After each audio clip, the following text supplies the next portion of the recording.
والصلاة والسلام على سيد الأنبياء والمرسلين وعلى آله وأصحابه ومن تبعهم ودعا بدعوتهم إلى يوم الدين أما بعد أعوذ بالله من الشيطان الرجيم بسم الله الرحمن الرحيم يا أيها الذين آمنوا كونوا قوامين بالقسط شهداء لله ولو على أنفسكم أو الوالدين والأقربين صدق الله العظيم বাংলাদেশ খেলাফত ছাত্র মজলিস ইসলামী ইউনিভার্সিটি শাখা কর্তৃক আয়োজিত আজকের এই সেমিনার জুলাই বিপ্লব পরবর্তী করণীয় শীর্ষক সেমিনারে উপস্থিত স্নেহাস্পদ সভাপতি, উপস্থিত রয়েছেন এই বিশ্ববিদ্যালয়ের সম্মানিত ট্রেজারার জনাব জাহাঙ্গীর আলম সাহেব, জনাব আবম সিদ্দিক সাহেব, সিদ্দিকুর রহমান আশরাফি সাহেব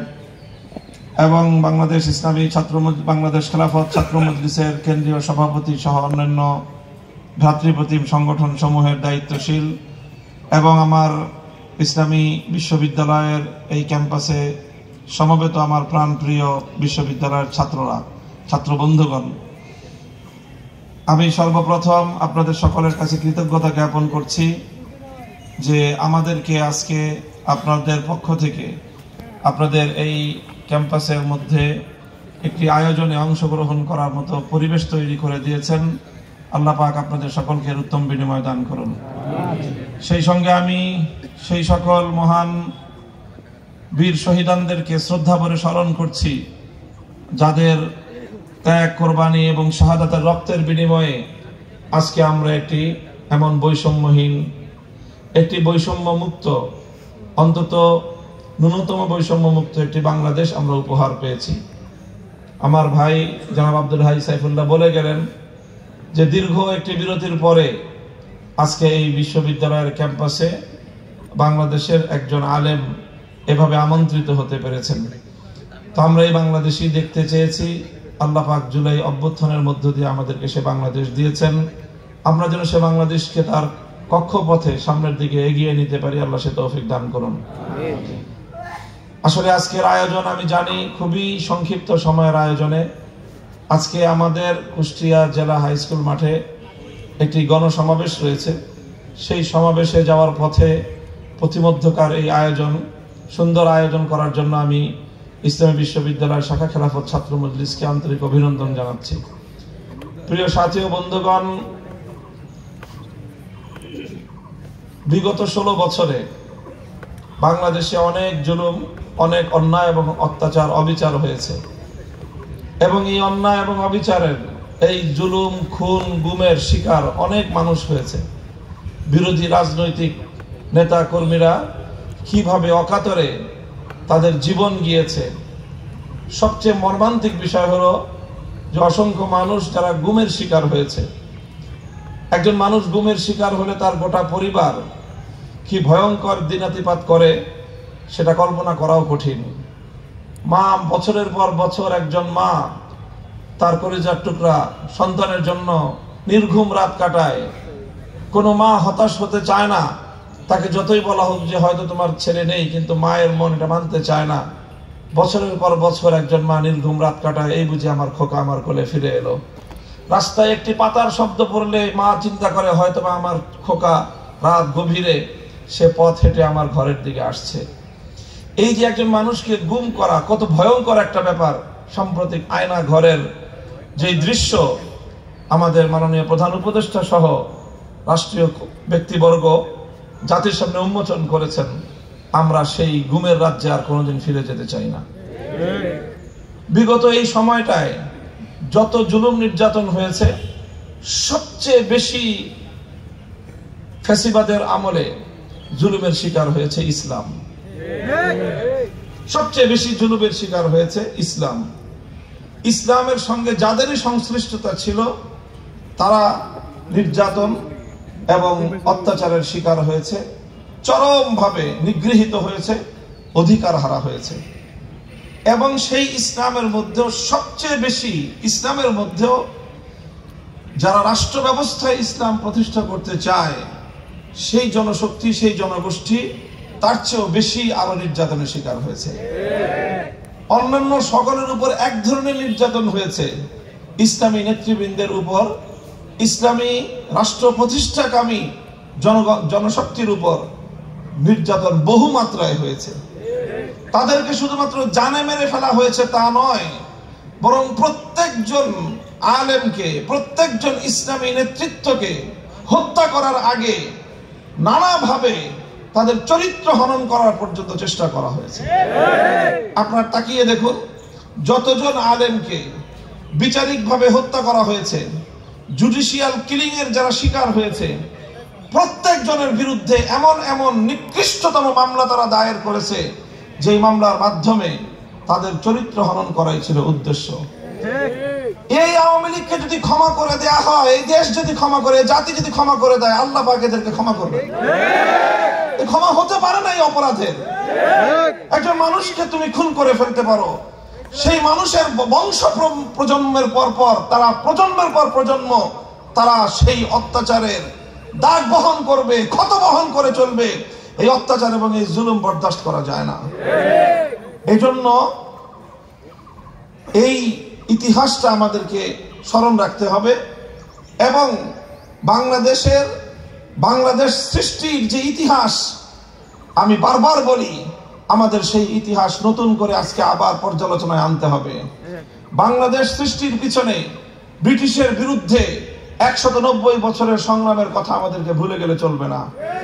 আমি বলি, বাংলাদেশ তিনটি আধিপত্যবাদের বিরুদ্ধে লড়াই করে বিজয় অর্জন করে বাংলাদেশ অর্জিত হয়েছে। প্রথম আধিপত্যবাদ ছিল ব্রিটিশ আধিপত্যবাদ, 190 বছর পর্যন্ত তাদের বিরুদ্ধে লড়াই করতে হয়েছে। তারপরে পশ্চিমবঙ্গের আধিপত্যের বিরুদ্ধে পূর্ব বাংলাকে লড়াই করতে হয়েছে, যুদ্ধ করতে হয়েছে, রক্ত দিতে হয়েছে। তখন এই রবীন্দ্রনাথ বাবুরা, তারা এই পূর্ববঙ্গ, ঢাকা বিশ্ববিদ্যালয়ের উত্থানকে ঠেকিয়ে দেওয়ার জন্য সহিংস আন্দোলন করেছিল। ঘোষণা দিয়ে যারা সহিংস আন্দোলন করে তাদেরকে জঙ্গিবাদী বলা হয় না, ইসলামের কথা বলা হলে আজকে জঙ্গিবাদ বলা হয়। এই পশ্চিমবঙ্গের আধিপত্যবাদের বিরুদ্ধে লড়াই করেই পূর্ববঙ্গের ইসলাম এবং মুসলমানদের এবং বাংলাদেশের ঢাকার উত্থান ঘটেছে। সর্বশেষ আমরা পশ্চিম পাকিস্তানি খান পাঠানদের আধিপত্যবাদের বিরুদ্ধে লড়াই করে 71 সালে মুক্তিযুদ্ধের পরে বাংলাদেশ অর্জন করেছি। কাজে এই ব্রিটিশ বিরোধী আধিপত্যবাদী সংগ্রাম, কলকাতার সেই পশ্চিমবঙ্গের আধিপত্যবাদ বিরোধী সংগ্রাম, পশ্চিম পাকিস্তানিদের আধিপত্যবাদ বিরোধী সংগ্রামের পর 53 বছর পরে আবার এই জাতির ছাত্র জনতাকে বৈষম্য বিরোধী সংগ্রাম করতে হলো। এটা জাতির জন্য দুঃখজনক। এটা এই ছাত্র জনতার জন্য গৌরবের অধ্যায় যে তারা বারবার এই জাতিকে বৈষম্যহীন ইনসাফপূর্ণ সমাজ গড়বার জন্য তারা রক্ত দিয়েছে, জীবন দিয়েছে। আমি দীর্ঘ কথা বলবো না। আমি ছাত্র জনতার কাছে, বিশেষ করে ইসলামী বিশ্ববিদ্যালয়ের ছাত্রদের কাছে একটি পয়গাম পৌঁছে দিতে চাই। আপনারা লক্ষ্য করেছেন, আজকে বাংলাদেশে যুব সমাজের মধ্যে, সর্বশ্রেণীর তরুণ সমাজের মধ্যে একটি অভূতপূর্ব জাগরণ সৃষ্টি হয়েছে।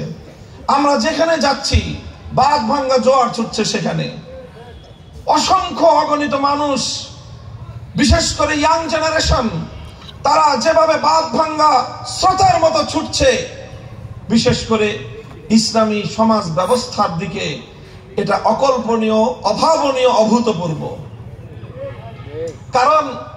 কারণ সব রকম সমাজ ব্যবস্থা তারা দেখে সেরেছে। বাংলাদেশ এক সময় সোনার বাংলাদেশ দেখেছে, নতুন বাংলাদেশ দেখেছে, সবুজ বাংলাদেশ দেখেছে, ডিজিটাল বাংলাদেশ দেখেছে, স্মার্ট বাংলাদেশে দেখা গেছেন তিনি। এখন বাকি আছে শুধু ইসলামের বাংলাদেশ দেখতে। সকল জনতা, বিশেষ করে ইয়াং জেনারেশনের মধ্যে আজ বিপুল আগ্রহ এবং উদ্দীপনা।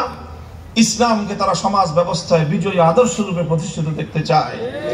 কোন আদর্শ তাদের প্রকৃত অধিকার, তাদের যে আত্মার প্রশান্তি, এটা উপহার দিতে পারেনি।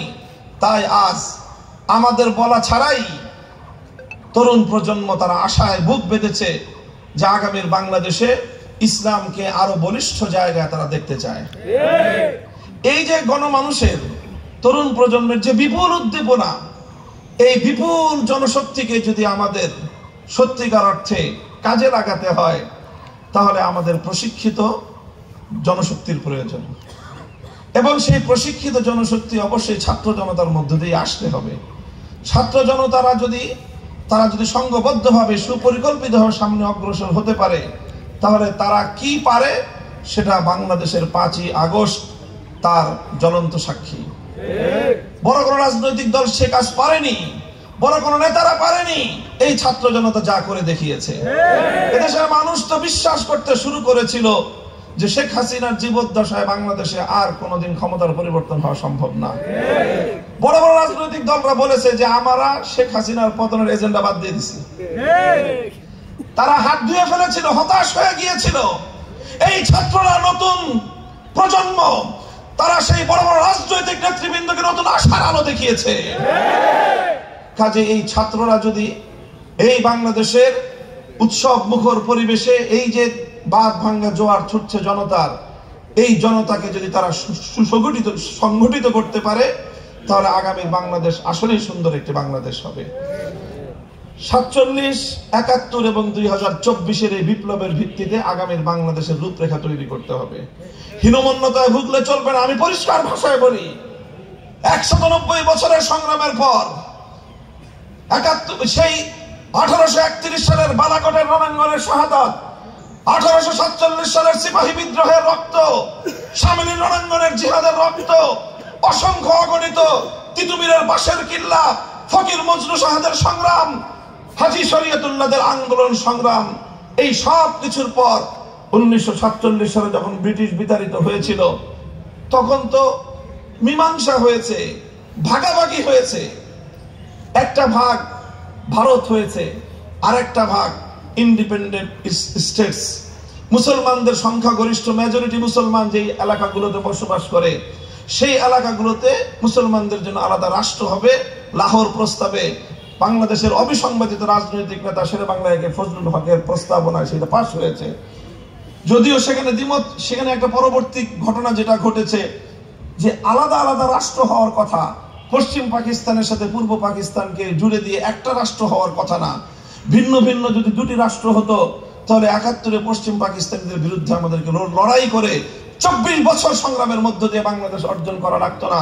লাহোর প্রস্তাব পাশ হলে 47 সালে বাংলাদেশ হতো। তো লাহোর প্রস্তাব যদি পরিপূর্ণভাবে বাস্তবায়িত হতো, সেখানে যদি মেকানিজম না করা হতো, সেখানে যদি কাটাছেঁড়া না করা হতো, 47 সালে আমরা বাংলাদেশ পেতাম। এবং সেই বাংলাদেশ হতো এর ভিত্তিতে যে সংখ্যাগরিষ্ঠ মুসলমানদের দেশ, এদেশে রাষ্ট্র ব্যবস্থা ইসলাম বিজয়ী আদর্শ রূপে প্রতিষ্ঠিত হবে। এখানকার সংবিধান হবে আল কোরআন, এখানে আইন চলবে আল্লাহর আইন চললে, তাওহীদবাদী রাষ্ট্র গঠিত হলে অন্য কোনো ধর্মাবলম্বীদের তো বিন্দু মাত্র শঙ্কিত হওয়ার কোনো কারণ নাই। আগস্ট বিপ্লবে একটা আমরা দৃষ্টান্ত স্থাপন করেছে আমাদের ছাত্র জনতা, যে দৃশ্যগুলো আমাদের হৃদয়কে আপ্লুত করেছে। আমরা দেখেছি এক একটা জায়গায় বাংলাদেশের বিভিন্ন শহরের রাজপথগুলোতে একই সাথে ভার্সিটির ছাত্ররা এসেছে, কলেজ স্কুল থেকে ছাত্ররা এসেছে, আলিয়া মাদ্রাসার ছাত্ররা নেমেছে, কওমি মাদ্রাসার ছাত্ররা হাতে হাত রেখে। শেখ হাসিনার সবচেয়ে বড় ষড়যন্ত্র ছিল বিভাজনের রাজনীতি করা, সেই রাজনীতিকে তারা ব্যর্থ প্রমাণ করে দিয়েছে বাংলাদেশের ছাত্র জনতা।